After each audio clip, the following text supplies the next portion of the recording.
Hey yo bitches, welcome to my channel. پلیز اول لایک کن، کامنت کن، ساب کن، بعد بیا بشین پای صحبت های من. بریم سراغ موضوع اصلی. سوال و جواب با شما دوستان عزیز. سال اول، عمل کردی عزیزم؟ عمل کردن مثل خرید چیپس و پفک یا بستنی خریدن یا بستنی باز کردن یا لواشک لیست زدن نیست. زمان بره. یعنی اینجوری نیست که مثلا تو سه سوته حالا چون این شکلی هستی مثلا بری تطبیق جنسیت، کیفیت، کمیت، این چیزا رو انجام بدی. به این آسونی نیست واقعا. یعنی خیلی هم مثلا میان میپرسن که خب تو که مثلا اینجوری هستی چرا کامل عمل نکردی؟ عزیزم به خاطر اینکه هزینه هاش خیلی زیاده و من تنها نیستم. یعنی تنها به دنیا نیومدم که هر ایده‌ای که داشته باشم و بخوام مثلا روی خودم و بدنم اجرا کنم. به هر حال منم مثل شماها هم خانواده دارم، همین که توی جامعه‌ای هستم که نمیتونم خیلی راحت از چیزی که الان هستم تغییر بشم، مثلا 180 درجه تغییر بشم. میخواستم خیلی سربسته بهتون این سوال رو جواب بدم که به این آسونی ها که مثلا این بچه ها میان مثلا تو لایو یا تو تیک تاک میپرسن که چرا مثلا اینجوری، چرا تغییر نمی کنید اینا، خواستم خیلی ساده، مثلا خیلی ساده، خیلی کلیر براتون توضیح بدم.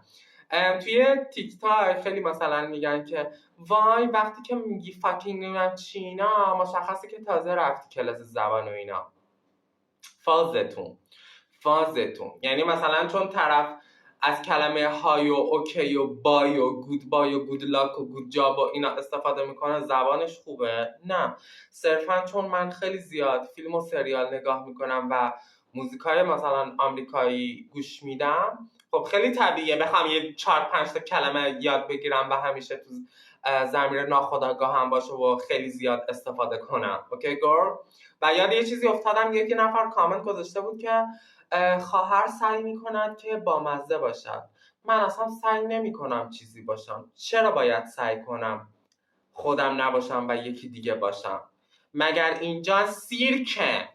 مگر اینجا استند آب کمدی رامبو جوانه که من لاک بخوام مثلا عوض بشم یا اینکه خودم رو خیلی زیاد تغییر بدم و فانی باشم؟ نه، من خودمم. شاید باورت نشه ولی من خودمم. این ویدیویی هم که میبینی توی حالا تیک تاک، یوتیوب اینا، بدون هیچ ادا و بدون هیچ ادیتیه. شخصیت واقعی من اینه.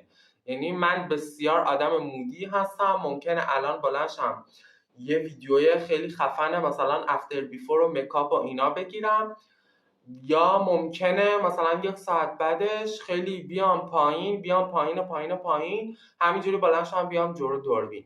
یعنی از من مثلا این سوال زیاد میپرسید که چرا این ویدیوها رو میگیری، مثلا این ویدیوهای فانی و اینا چی ان و این حرفا، ویدیوهای سم. خب یکیشون اینه که من خود واقعیمو نشون میدم. یعنی اینجوری هم که همین الان این گوشی رو مثلا آن میکنم و میام جلوی دوربین، بعدش مثلا یه آهنگ میذارم روش، یه تکست هم می‌نویسم روش. همین. نه از قبل بهش فکر کردم، نه اینکه داستانی مثلا داره، نه اینکه میخوام مثلا چیزی رو ثابت کنم به مردم. نه، من کلا همینم. یعنی از دوستای صمیمیم یا همکارام، چند سال که مثلا کار میکنم، از همکارام بپرسین، کلا من همیشه همین شکلی بودم. هیچ وقت سعی نمی‌کردم ادای کسی رو در بیارم یا خودم بخوام ثابت کنم. چون اصلا چرا باید خودم رو ثابت کنم؟ مثلا توی تیک تاکی که پولی در کار نیست، یوتیوبی که پولی در کار نیست، مثلا چرا من باید بخوام ادا و اصول؟ حالا اینا رو ولش کن. بعد سوالی که خیلی زیاد میپرسید که تو وارد دوست پسر داری، شوهر داری، چی داری؟ هیچ کدوم.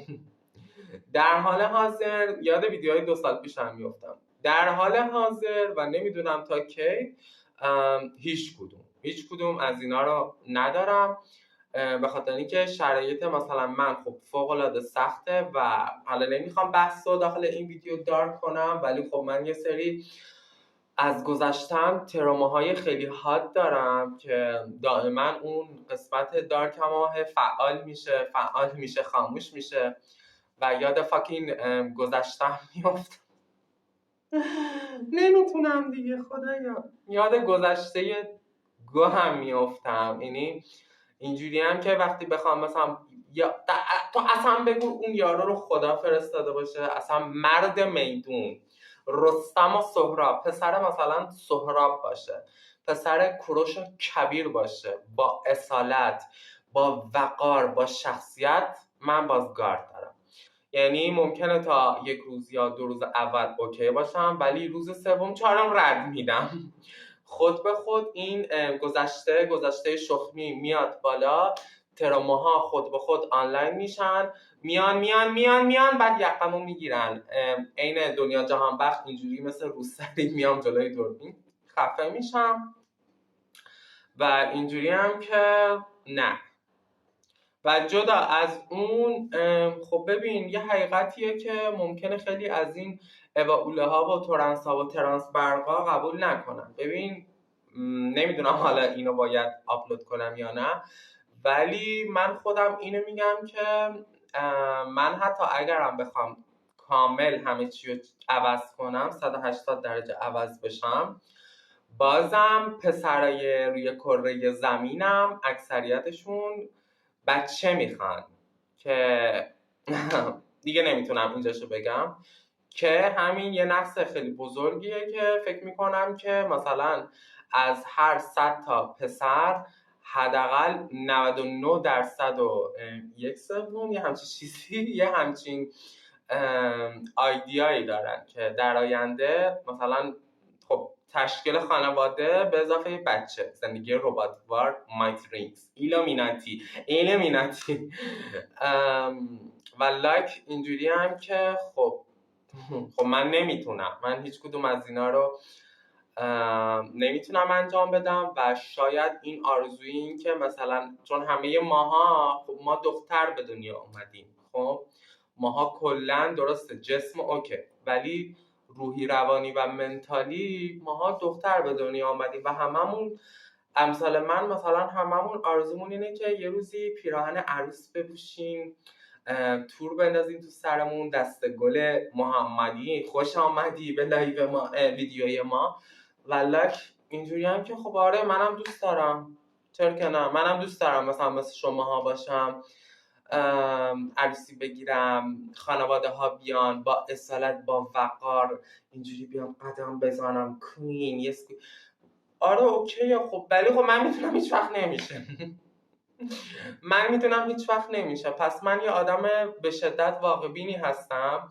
حالا شاید به خاطر مثلا سن و سال کوچولویی که دارم یا تجربه های بد، حرفایی که مثلا آدما در گذشته یا الان میزنن، الان که واقعا تاثیر روم ندارن، گذشته رو میگم.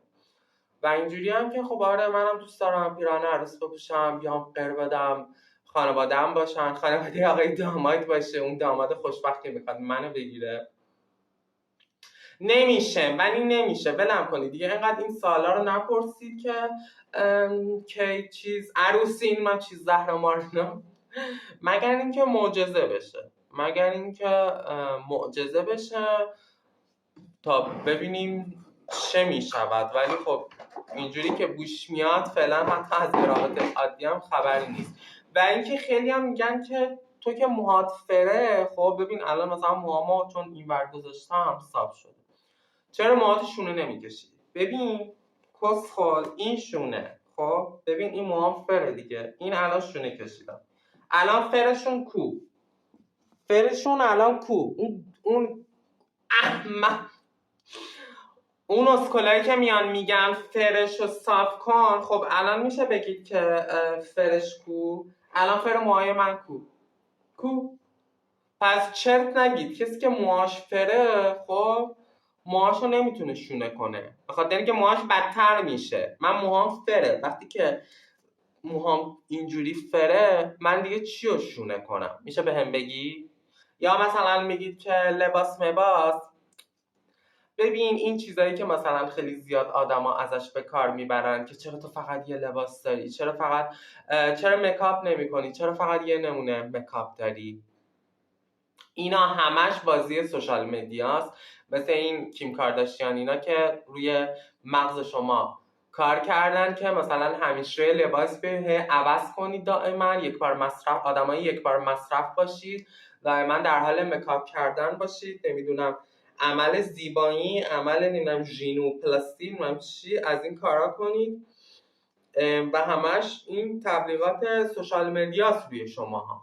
یعنی شاید تویی که الان این ویدیو رو میبینی دوست نداشته باشی واقعا بری ژل بزنی یا مثلا عمل زیبایی کنی، مثلا حالت اصلا از بیمارستان به هم میخوره، ولی به خاطر فاکین حرف مردم و حرف سوشال مدیا، فضای این تولید محتوایی که انجام میدن که توی روح و روان ما اثر میذارن، باعث شده که مثلا این بره رو مخت. خب این بره رو مخت که دائما در حال بخوای آپدیت بشی، عوض بشی. و منم اینجوری هم که حالا جدا از اون کش، جدا از اون کمبود مانی، اگر میتونی این ویدیو رو دونیت کن، کمبود مانی، ولی خب من کلا شخصیتم اینجوریه که واقعا برام مهم نیست اینکه مثلا اینو 10 بار بپوشم یا چه میدونم موهامو مثلا رنگ نکنم، موهام این رنگی باشه، واقعا برام مهم نیست. و اینکه مثلا میگید که خب تو میای توی سوشال مدیا و مردم قراره مثلا جاجت کنن به خاطر ظاهر و اینا، خب اونم زیاد مهم نیست. کسی که دوست داشته باشه میشینه میبینه و کسی که دوست نداشته باشه میتونه لفت بده، چون من خودم این شکلی ام. اوکی، من خودم خیلی هستن از این یوتیوبرها و تیک تاکرها و بلاگرای اینستاگرام که اصلا یارو رو کلا میوت میکنم که هیچ وقت نبینمش، مثلا وقتی که حال نمیکنم، مثلا خوشم نمیاد جلوی تصویرم باشه، میبندم، پروندهشو میبندم. پس منم موقعی که مثلا سوشال مدیا رو شروع کردم اینجوری فکر کردم دیگه، گفتم که ببین تو اگر کسی باد حال کنه میمونه و کسی حال نکنه نیازی نیست هیت بده، میره. فکر من اینجوری بود که دیدم نه، کاملا برعکس. اتفاقا این هیترها همیشه هستن که میمونن و کلی فش میدن و اینا. خب بس دیگه، حوصله ندارم تا اینجای ویدیو. اوکی، امیدوارم که به جواب سوالاتون رسیده باشید. اگر بچه‌هایی که از تیک تاک میاد، اینستا میاد یا هم یوتیوب سوالای دیگه ای دارید همینجا کامنت کنید، توی قسمت دوم پاسخگو هستیم به شما. پس لایک، کامنت، ساب یادت نره. دوست خدافظ.